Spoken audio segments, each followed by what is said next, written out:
লক্ষ্মীপুরে অবৈধ দখল ও বর্জ্য ফেলে হারিয়ে যাচ্ছে রহমতখালী খাল।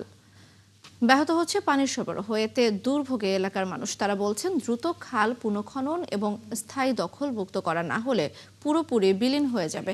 আগামী বর্ষায় খালের পানির প্রবাহ বাধাগ্রস্ত হয়ে জলাবদ্ধতা সৃষ্টি হবে বলেও শঙ্কা তাদের। আতোয়ার মনিরের তথ্য, ছবিতে রিপোর্ট। একসময় লক্ষ্মীপুরের রহমতখালী খাল ছিল নদীর মতো প্রশস্ত। প্রায় 85 মাইল দীর্ঘ এই খালের প্রস্থ ছিল 130 মিটার, গভীরতা 52 ফুট। কিন্তু এখন বেশিরভাগ জায়গায় প্রস্থ 30 মিটারও নেই। এলাকাবাসী বলছেন, একসময় বড় বড় নৌকা চলতো এই খালে, কিন্তু সেই খালের নিচে এখন জমে আছে প্লাস্টিক বর্জ্য, যা পানির প্রবাহে প্রতিবন্ধকতা তৈরি করছে। খালের পানি কালো হয়ে দুর্গন্ধ ছড়াচ্ছে, যেখানে জন্ম নিচ্ছে মশা, মাছি, বাড়ছে রোগবালাই। পানি আসা যাওয়া করতো আগে, এখন তো 34, 35 সানবিট 1 চামচে 30+ বাসন পরিষ্কার। এখানে পানি আসা যাওয়া করে না। বাজারের ময়লা, তারপরে মোরগের ময়লা, তারপরে গরুর ময়লা বা পালাই ভর্তি হয়ে গেছে খালটা। এখানে হাঁটাচলা কোনো কিছু করা যায় না। আমরা স্কুলে যাই আসি, আমরা সবসময় মাস্ক পরিধান করার লাগে। এই খালে আমরা গোসল করেছি, আমরা এই খালে অনেক মাছ ধরেছি, আমরা এই খালকে অনেক বড় দেখেছি এবং সব সময় বড় বড় নৌকা আসতো। এদিকে লক্ষ্মীপুর পৌর এলাকার 8 কিলোমিটার জুড়ে পৌর বাজার। এর 2 কিলোমিটার অংশই এখন ভয়াবহ দূষণের কবলে। বাজারের এই অংশে খাল জুড়ে জমেছে পচা আবর্জনা, মাংসের উচ্ছিষ্ট ও প্লাস্টিক বর্জ্য। এসব বর্জ্য পচে দুর্গন্ধ ছড়াচ্ছে পুরো এলাকায়। এছাড়া খাল দখল করে স্থাপনা গড়ে ওঠায় দুর্ভোগ বাড়ছে। জায়গা জায়গা দখল করেও রাখছে, খালের আশেপাশে বিল্ডিং উঠায়।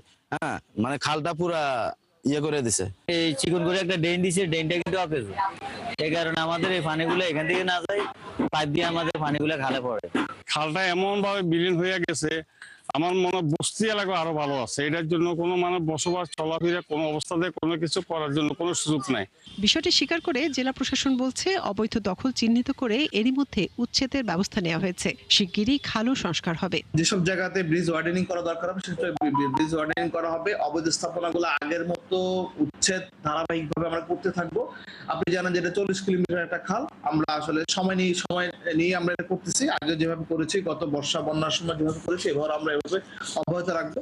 নদীর মতো খরস্রোতা এই খাল এখন মৃতপ্রায়। দ্রুত খালটি খনন এবং দখলমুক্ত করার দাবি এলাকাবাসীর।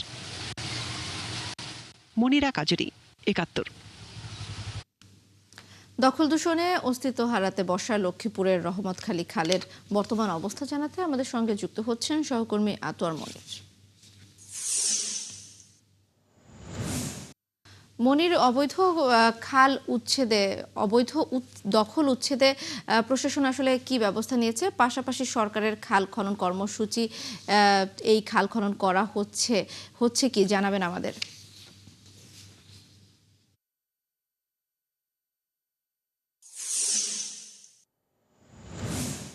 দোলনা এই অবৈধ দখল উচ্ছেদের ব্যাপারে এই 17 থেকে 18 বছর চললো, এখনো পর্যন্ত উচ্ছেদের ব্যাপারে কোনো প্রশাসনের পক্ষ থেকে জোরালো কোনো ভূমিকা নেওয়া হয়নি।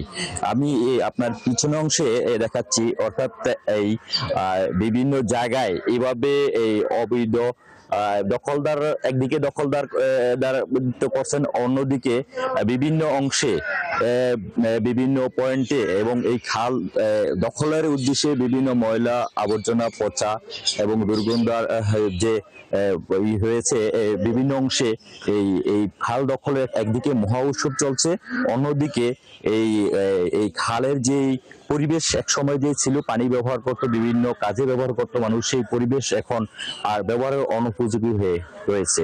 তবে অ্যাকচুয়ালি বলা চলে যে এই খাল যদি দ্রুত সংস্কার এবং খননের ব্যাপারে, দখলমুক্ত করার ব্যাপারে যদি পদক্ষেপ না নেওয়া হয়, তাহলে এই লক্ষ্মীপুর যে পৌর শহর রয়েছে, এই পৌর শহরে বসবাসরত মানুষের চলাচল এবং বসবাসের অযোগ্য হয়ে রয়ে যাবে। কারণ তারা বলছেন, এখানে রাস্তার এই দুপাশে হাঁটার একদিকে যেরকম কষ্টকর হয়ে যাচ্ছে, এবং এই খালের দুপাশে অর্থাৎ রহমতখালী খালের দুপাশে মানুষের বসবাস বসবাসও অনুপযোগী হয়ে পড়েছেন। তো বিষয়টি পৌর কর্তৃপক্ষ জোরালোভাবে ভূমিকা ওইভাবে পদক্ষেপ নিচ্ছেন না, কারণ বিষয়টি পানি উন্নয়ন বোর্ডের এখতিয়ার। তো এই বিষয়ে কথা বলেছি পানি উন্নয়ন বোর্ডের নির্বাহী প্রকৌশলী, তিনি বলেছেন যে খালটি ইতিমধ্যে সংস্কার করা হবে এবং খালের যে দুপাশ রয়েছে অর্থাৎ বাজার গিরে যে দুপাশ, এই দুপাশ অবৈধ দখল উচ্ছেদ করে এবং ফুটওভার রাস্তা করার ব্যাপারে একটি পরিকল্পনা রয়েছে। তবে সাধারণ মানুষও এরকম চাচ্ছে দ্রুত যাতে দখল উচ্ছেদ করা হয় এবং সংস্কার করা হয়, তাহলে এই একদিকে পরিবেশ সৌন্দর্য ফিরে পাবে এবং রহমতখালী রহমত ফিরে পাবে। তবে দোলনা এই খালের পানি এখান থেকে নিষ্কাশন শুরু হয় না, এখান থেকে সেক্ষেত্রে ফেনী অর্থাৎ নোয়াখালী, লক্ষ্মীপুর এই 3 জেলার পানি এদিকে প্রবাহিত হয় মেঘনায়। এই খালটি খুব দ্রুত সংস্কার প্রয়োজন এবং এই সংস্কার না হলে এই খাল ভরাট হয়ে জলবদ্ধতা দেখা দিবে। মানুষ আশা করছেন লক্ষ্মীপুর যে পানি সম্পদ মন্ত্রীর এলাকা এবং উনি এই খাল মনির, আপনাকে ধন্যবাদ। দর্শক, দখল দূষণে অস্তিত্ব হারাতে বসা লক্ষ্মীপুরের রহমতখালী খালের বর্তমান অবস্থা জানাচ্ছিলেন সহকর্মী আতোয়ার মনির।